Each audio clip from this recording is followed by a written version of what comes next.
Sebelum memasuki bangku sekolah, anak terbiasa memandang dan mempelajari segala peristiwa yang terjadi di sekitarnya atau yang dialaminya sebagai satu kesatuan yang utuh.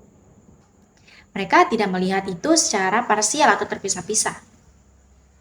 Sayangnya, ketika memasuki situasi belajar secara formal di bangku sekolah dasar, mereka disuguhi oleh berbagai materi ilmu atau mata pelajaran yang terpisah satu sama lain, sehingga mereka terkadang mengalami kesulitan untuk memahami fenomena yang terjadi di lingkungan masyarakat dan alam sekitarnya. Penyelenggaraan pendidikan dengan menekankan pada pembelajaran yang memisahkan penyajian antara satu mata pelajaran dengan mata pelajaran lainnya akan mengakibatkan permasalahan yang cukup serius, terutama bagi siswa usia sekolah dasar. Pembelajaran yang memisahkan secara tegas penyajian mata pelajaran tersebut hanya akan membuahkan kesulitan bagi setiap anak. Karena hanya akan memberikan pengalaman belajar yang bersifat artifisial atau pengalaman belajar yang dibuat-buat. Oleh karena itu, proses pembelajaran pada satuan pendidikan sekolah dasar, terutama untuk kelas-kelas awal, harus memperhatikan karakteristik anak yang akan menghayati pengalaman belajar tersebut sebagai satu kesatuan yang utuh. Pengemasan pembelajaran harus dirancang secara tepat karena akan berpengaruh terhadap kebermaknaan pengalaman belajar anak tersebut. Dengan pembelajaran terpadu ini, siswa diharapkan memiliki kemampuan untuk mengidentifikasi, mengumpulkan, menilai, dan menggunakan informasi yang ada di sekitarnya secara bermakna. Hal itu dapat diperoleh tidak saja melalui pemberian pengetahuan baru kepada siswa, melainkan juga melalui kesempatan memantapkan dan menerapkannya dalam berbagai situasi yang baru yang semakin bermakna.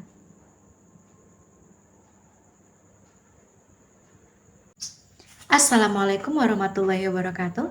Selamat siang Ibu dosen dan rekan-rekan mahasiswa yang saya sayangi, serta salam sejahtera.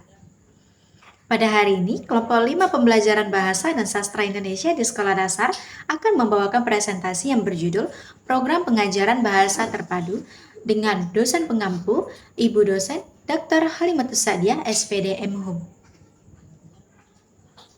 Perkenalkan, saya Khayurnisa Lizati dengan NIM 12231111029 sebagai moderator presentasi hari ini dan rekan-rekan sekelompok saya, Dearni Inmaida Borusinaga sebagai pemateri pertama, Tania Simbolon sebagai pemateri kedua, dan Godilin Hutauruk sebagai pemateri ketiga. Baiklah rekan-rekan semuanya, langsung saja kita mulai pembahasan materi yang akan dijelaskan oleh rekan-rekan sekelompok saya. Kepada rekan-rekan saya, waktu dan layar dipersilakan. Terima kasih. Halo teman-teman, perkenalkan, nama saya Dearni Inmaida Borusinaga. Pada kesempatan kali ini, saya akan menyampaikan materi mengenai pengertian pembelajaran terpadu dan prinsip-prinsip pembelajaran bahasa terpadu.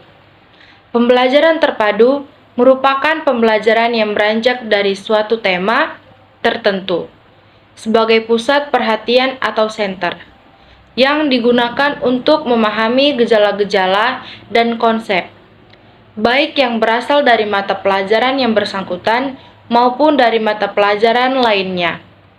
Pembelajaran terpadu merupakan suatu pendekatan yang berorientasi pada praktik pembelajaran yang sesuai dengan kebutuhan perkembangan anak. Fokus perhatian pembelajaran terpadu terletak pada proses yang ditempuh siswa saat berusaha memahami isi pembelajaran, sejalan dengan bentuk-bentuk keterampilan yang harus dikembangkan. Wolfinger dan Sue-Winyong mengatakan, terdapat dua istilah yang secara teoritis memiliki hubungan yang sangat erat, yaitu integrated curriculum atau kurikulum terpadu dan integrated learning atau pembelajaran terpadu. Materi selanjutnya, prinsip-prinsip pembelajaran bahasa secara terpadu. Ada 3 prinsip yang terdapat pada prinsip-prinsip pembelajaran secara terpadu. Yang pertama yaitu prinsip penggalian tema. Pada prinsip penggalian tema, ada 8 hal yang harus diperhatikan. Yang pertama, tema tidak terlalu luas. Kedua, tema harus bermakna. Ketiga, tema harus disesuaikan dengan tingkat perkembangan siswa. Yang keempat, tema yang dikembangkan harus mampu menunjukkan sebagian besar minat siswa. Yang kelima, tema harus mempertimbangkan peristiwa-peristiwa otentik yang terjadi dalam rentan waktu belajar. Yang keenam, tema harus mempertimbangkan kurikulum yang berlaku serta harapan masyarakat. Yang ketujuh, tema harus mempertimbangkan ketersediaan sumber belajar. Prinsip yang kedua yaitu prinsip dalam pelaksanaan. Pada prinsip ini ada 3 hal yang harus diperhatikan. Yang pertama, guru bersikap otoriter yang mendominasi aktivitas dalam proses belajar. Yang kedua, menjelaskan tugas tiap individu dalam kelompok. Yang ketiga, bersikap akomodatif terhadap ide yang sama sekali tidak terpikirkan dalam perencanaan pembelajaran. Prinsip yang ketiga yaitu prinsip penilaian pembelajaran.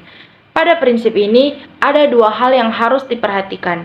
Yang pertama, memberikan kesempatan pada siswa untuk melakukan penilaian diri atau self-evaluation. Dan yang kedua, mengajak siswa menilai perolehan belajar berdasarkan kriteria keberhasilan pencapaian kompetensi yang disepakati. Itu saja materi yang dapat saya sampaikan. Sekian dan terima kasih. Baik, di sini saya akan melanjutkan materi tentang manfaat pembelajaran terpadu. Nah, pembelajaran terpadu ini memiliki beberapa manfaat, diantaranya terjadi penghematan karena tumpang tindih materi dapat dikurangi bahkan dihilangkan. Nah, seperti yang kita ketahui, ini kan dengan menggabungkan berbagai mata pelajaran. Kemudian, siswa dapat melihat hubungan-hubungan yang bermakna sebab materi pembelajaran lebih berperan sebagai sarana atau alat daripada tujuan akhir itu sendiri. Kemudian, pembelajaran terpadu ini dapat meningkatkan taraf kecakapan berpikir siswa. Karena apa? Karena siswa dihadapkan pada gagasan atau pemikiran yang lebih besar, lebih luas, dan lebih dalam ketika menghadapi situasi pembelajaran. Kemudian, kemungkinan pembelajaran yang terpotong-potong itu sedikit sekali, sebab pembelajaran ini sudah terpadu ya, dan juga siswa sudah dilengkapi dengan pengalaman belajar yang sudah terpadu begitu. Kemudian manfaat yang kelima itu pembelajaran terpadu memberikan penerapan dunia nyata sehingga dapat mempertinggi kesempatan transfer pembelajaran dalam kehidupan sehari-hari. Kemudian dengan pemaduan pembelajaran ini dapat diharapkan penguasaan materinya itu akan semakin baik dan juga meningkat. Nah, yang ketujuh itu pengalaman belajar antar mata pelajaran sangat positif untuk membentuk pendekatan menyeluruh pembelajaran terhadap pembagian ilmu pengetahuan. Nah, siswa di sini akan lebih aktif dan otonom pemikirannya. Kemudian yang kedelapan itu motivasi belajar dapat diperbaiki dan ditingkatkan dalam latar antar mata pelajaran. Nah, di sini akan terjadi peningkatan motivasi belajar dalam seluruh mata pelajaran tersebut yang sudah dipadukan. Kemudian yang kesembilan itu pembelajaran terpadu membantu menciptakan struktur kognitif atau pengetahuan awal siswa yang dapat menjembatani pemahaman yang terkait, pemahaman yang terorganisasi, dan pemahaman yang lebih mendalam tentang konsep-konsep materi itu sendiri. Dan juga manfaat yang terakhir itu melalui pembelajaran terpadu ini terjadi kerjasama yang lebih meningkat antara para guru, para siswa, dan juga guru dan siswa, atau siswa dan narasumber lain, dan di mana belajar ini akan menjadi lebih menyenangkan. Belajar dalam situasi yang lebih nyata dan dalam konteks yang lebih bermakna. Kemudian model pembelajaran terpadu. Nah, model pembelajaran terpadu ini ada 3. Yang pertama itu model jaring laba-laba atau WB. Nah, apa sih model jaringan laba-laba ini? Nah, model pembelajaran yang ini adalah model pembelajaran yang menggunakan pendekatan tematik. Nah, pendekatan ini dimulai dengan menentukan tema, kemudian dari menentukan tema itu menata subtema, dikembangkan menjadi subtema maksudnya, kemudian memperhatikan keterkaitan tema tersebut dengan mata pelajaran yang terkait. Nah, Model jaring laba-laba ini juga mempunyai kelebihan dan kekurangan. Kelebihannya itu adanya faktor motivasional yang dihasilkan dari menyeleksi tema yang sangat diminati. Nah, tadi kan harus menyeleksi tema terlebih dahulu. Kemudian, model jaring laba-laba ini relatif lebih mudah dilakukan oleh guru yang belum berpengalaman karena dia terstruktur. Kemudian model ini mempermudah perencanaan kerja tim. Apa saja kelemahannya? Kelemahannya ada juga, yaitu langkah yang sulit dalam pembelajaran terpadu model jaring laba-laba adalah menyeleksi tema, karena kita harus mendapatkan tema yang paling tepat untuk diajarkan. Kemudian adanya kecenderungan merumuskan suatu tema yang dangkal, sehingga hal ini hanya berguna secara artificial di dalam perencanaan kurikulum.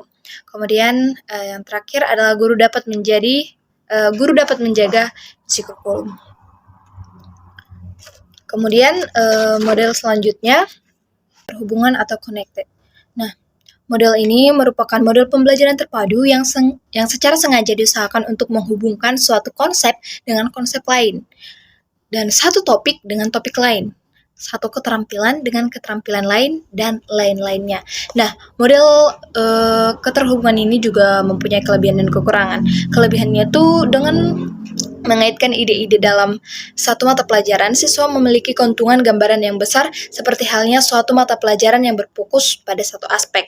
Kemudian konsep-konsep kunci dikembangkan siswa secara terus-menerus sehingga terjadi internalisasi. Kemudian yang terakhir, mengaitkan ide-ide dalam suatu mata pelajaran memungkinkan siswa mengkaji, mengkonseptualisasi, memperbaiki, dan mengasimilasi idenya secara langsung. Dan kelemahannya, berbagai mata pelajaran di dalam model ini tetap terpisah dan nampak tidak terkait. Kemudian guru tidak didorong untuk bekerja secara bersama-sama sehingga isi pelajaran tetap berfokus tanpa merentangkan konsep-konsep dan ide antara mata pelajaran tersebut. Kemudian yang terakhir, usaha-usaha yang terkonsentrasi untuk mengintegrasikan ide-ide tersebut dapat mengabaikan kesempatan untuk mengembangkan hubungan yang lebih global dalam pembelajaran mata pelajaran yang lain. Kemudian model yang terakhir adalah model keterpaduan atau integrate. Nah, model pembelajaran ini merupakan model pembelajaran terpadu yang menggunakan pendekatan antar mata pelajaran. Model pembelajaran ini juga mempunyai kekurangan dan kelebihan. Di antaranya kekurangannya, model ini model yang sulit untuk diterapkan secara penuh dan mengkehendaki guru yang harus terampil, percaya diri, dan menguasai konsep, sikap, dan keterampilan yang sangat diprioritaskan agar model ini dapat berjalan dengan lancar. Kemudian model ini mengkehendaki tim antar mata pelajaran yang terkadang sulit dilakukan, baik dalam perencanaan maupun pelaksanaan. Nah, juga model ini memiliki kelebihan tentunya. Yang pertama, mempermudah siswa untuk mengarahkan keterkaitan dan keterhubungan di antara berbagai mata pelajaran. Kemudian memungkinkan pemahaman antar mata pelajaran dan memberikan penghargaan terhadap pengetahuan dan keahlian. Kemudian yang terakhir, mampu membangun motivasi. Di sini saya akan menjelaskan mengenai implementasi pendekatan terpadu dan pembelajaran bahasa.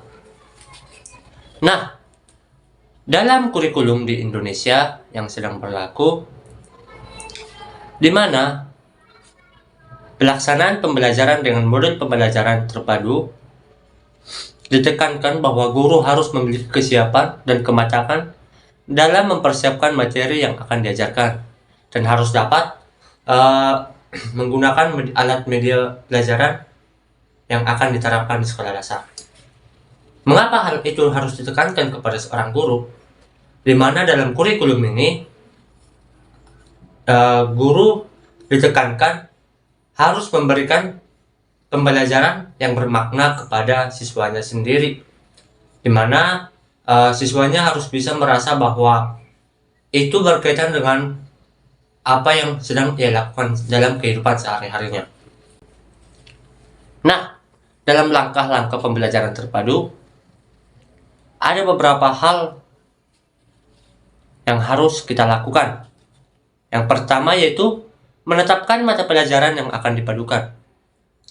Nah, kita bisa ambil contoh, misalnya pembelajaran matematika. Kita bisa memadukan pembelajaran matematika dengan kehidupan kita sehari-hari, yaitu yang terkait dengan perbelanjaan, di mana matematika ini bisa dikatakan dalam sebuah hubungan antara penjual dan pembeli, pasti ada hubungan penjumlahan dan pengurangan, di mana ketika seorang anak membelanjakan duitnya yang 10.000 sebanyak 7.000. Nah, dari situ kita ketahui atau kita ajarkan kepada siswa kita bahwa ketika duit yang diberikan anak 10.000 kepada penjual dan duit yang dihabiskannya 7.000, maka kembalian yang akan didapatkan si anak bisa sebesar 3.000. Kemudian langkah kedua yaitu mempelajari kompetensi dasar pada kelas dan semester yang sama dalam setiap mata pelajaran. Kemudian mempelajari hasil belajar dan indikator hasil belajar dalam setiap mata pelajaran. Kemudian membuat pemetaan keterhubungan kompetensi dasar setiap mata pelajaran dengan tema pemersatu. Kemudian susunlah silabus pembelajaran dan susun satuan pembelajaran terpadu. Mungkin sekian dulu materi dari saya. Saya kembalikan kepada moderator. Baiklah rekan-rekan semuanya, sampailah kita pada sesi kesimpulan. Kesimpulan pada presentasi materi diskusi kami hari ini adalah pembelajaran terpadu merupakan pembelajaran yang beranjak dari suatu tema tertentu sebagai pusat perhatiannya, yang digunakan untuk memahami gejala-gejala dan konsep lain, baik yang berasal dari mata pelajaran yang bersangkutan maupun dari mata pelajaran lainnya. Pembelajaran terpadu lebih menekankan pada keterlibatan sang anak dalam proses belajar atau mengarahkan sang anak secara aktif terlibat dalam proses pembelajaran dan pembuatan keputusan. Pendekatan pembelajaran terpadu ini lebih menekankan pada penerapan konsep belajar sambil melakukan sesuatu atau learning by doing. Terdapat 3 model pembelajaran terpadu yang nampaknya paling cocok atau tepat diterapkan di sekolah dasar, yaitu model jaring laba-laba atau webbing, model keterhubungan atau connected, dan model keterpaduan atau integrate. Sekiranya sekian kesimpulan pada hari ini, sampailah kita pada penghujung presentasi. Terima kasih saya sampaikan kepada Ibu dosen sebagai dosen pengampu dan arahan atas penugasan pada kali ini, dan rekan-rekan semuanya yang telah mendengarkan dan menyimak presentasi kami pada hari ini. Akhir kata, wabillahi taufiq wal hidayah. Wassalamualaikum warahmatullahi wabarakatuh. Selamat siang dan salam sejahtera buat kita semua. Terima kasih.